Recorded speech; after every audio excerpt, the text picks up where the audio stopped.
Hi everyone. Last time we mentioned that we will do an analysis on JD, the e-commerce. We'll look at 5 years of data, monthly data, which means 60 observation. And we'll look at the website visibility metrics and how they can predict the conversion count.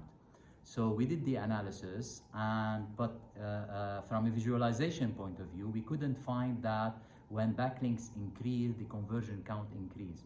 Also, we look at another website visibility metric, which is the number of ranking keyword of the website.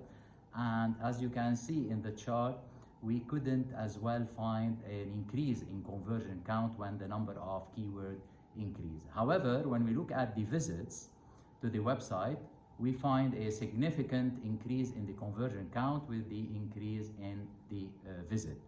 And we did a regression analysis, and the regression analysis confirmed the visualization of the 60 observation, and we find that only the visit to the website predict significantly the conversion count.